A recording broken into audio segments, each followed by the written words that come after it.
All right, let's go back out live to Tram Mai for more of our Water Watch coverage today. That's right. And Tram, you know, it only takes a second for things to just go horribly wrong around water. Absolutely. Mark, you were just talking about that incident that happened over the weekend. Yes, that is so disturbing.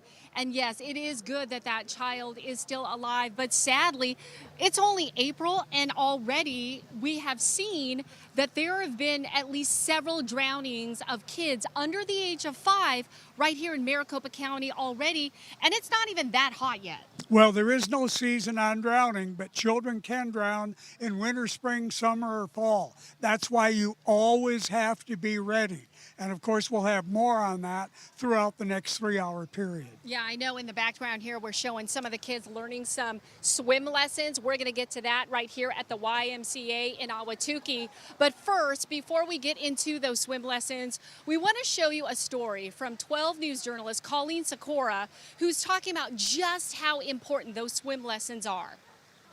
2, 3. 1, 2.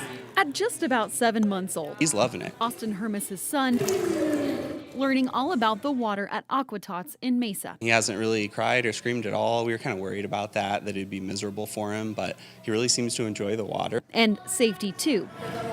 They're learning how to float on their back. They're learning how to hold their breath when they go under. They're learning how to find the edge of the pool. Starting swim class as infants, Alicia Alsas with Aquatots says get comfort and safety started young. By them having to be able to be in swim lessons younger, they're able to grow and understand that confidence in the water as well, and it prepares them for when they get older. Here, Never underestimate the abilities of a baby. swim lessons start as young as 4 months. By the time they get to that 2.5-year-old age, they're grabbing that pool side. They're being able to climb out of the pool and being able to make sure that they know how to safely jump back in with their parents, of course. On average, 17 kids die every year from drowning in the valley, according to the Drowning Prevention Coalition of Arizona. The younger we can get them in, the better. Still, drowning prevention isn't just swim classes. Barriers and adult supervision are needed too. Whether they're at a body of water at your house or at a friend's or family, it's very important that the child knows what to do. Parents are always first line of defense, but if they're not there, we want our children to know how to have that safety and confidence in the water. Hoping skills learned today mean safety in the future. Unfortunately, in Arizona, there's a lot of accidents with young kids and pools especially, and we know that we don't want that to happen, to us. So we thought it was really important to make sure that he learns the skills that he needs to be as safe as possible. Colleen Sikora, 12 News. Colleen, thank you. All right, right now we have Garrett from the Ahwatukee YMCA. Garrett, we talked about swim lessons and how offer swim lessons not only for babies, but also adults too. Tell us about that. Yeah, that's right. So we offer everything from 18 months old all the way through adults. I've been with our YMCA for over 7 years, and I've seen just about everything from the first 18-month-old getting in with their parents and just learning those basics, up to 78-year-olds learning to swim for the first time so they can go on vacations with their friends and family and feel confident in and around the water. And in fact, you talk about the older adults too. And later on in the 5 o'clock hour, we're going to meet one of those adults, Daisy, who's actually an adult swimmer who is learning to swim for the first time. I mean, it's those kind of anecdotes, those kind of personal stories that, really don't get old. It really resonates with, it doesn't matter how old you are to learn.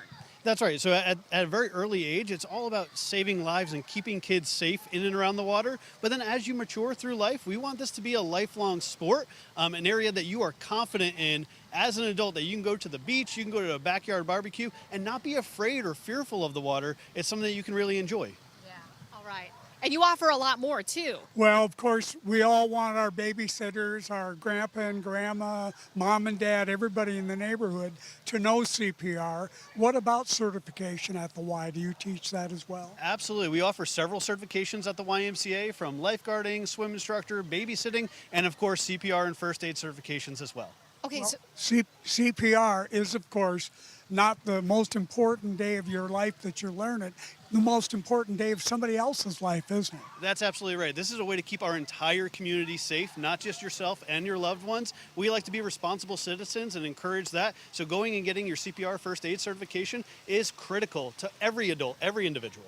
And Garrett, we have a demo actually, because I wanted to show our folks really how easy it is. And again, you talked about getting that certification and how anybody can get it, right? So if you could show us, basically the basics, just to show people that this is manageable, that anybody can do it. That's absolutely right. So what we want to do in our classes is we try to teach about keeping first yourself safe as a responder, and then of course going up to a victim, assessing how they are doing, if they are breathing, if they have a pulse, and then making the necessary response as a CPR certified individual to help attempt to save a life.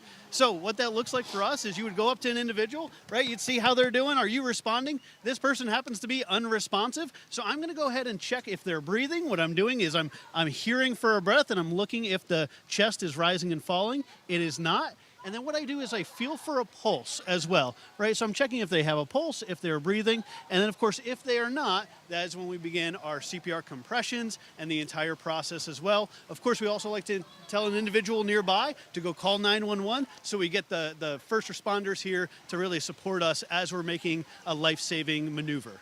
Okay, so many times, and I'm sure, Dave, maybe you've heard this as well, but so many times I've heard when you do the chest compressions, you do it to the beat of Staying Alive. That's right, that's right. So we would go, da, da, da, da, staying alive. Staying alive, right? And so you really want to make sure that you're pushing down appropriately and getting deep into the chest, as that's a way to obviously resuscitate them. And then you're going to give breaths in between as well, and just, again, repeat that over and over again until you either get another responder to support you or the paramedics arrive as well. How long are these classes? The classes that we teach are about 4 hours in length. There is a little bit of pre-work as well, but it's really getting hands-on and trying to put people through scenarios, because you never know how you're going to react in that situation. So we want to take people through those scenarios so they can react in the best possible way. And Dave, you were saying earlier when we were talking that what's interesting, and I didn't even realize, is that groups can sign up to do this, right? Yes, they can.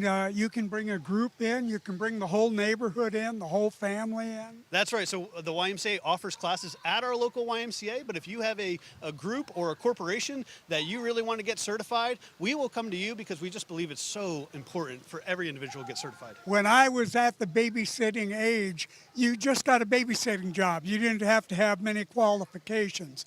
Now, you actually teach babysitters the safety of CPR, how to do it, make them a little more comfortable with the family. Absolutely. We want every individual to be able to go into a person's home to care for children. We want them to be as qualified and certified as possible. We know that babysitters are critically important to parents, but we want to be able to do that as safely as possible.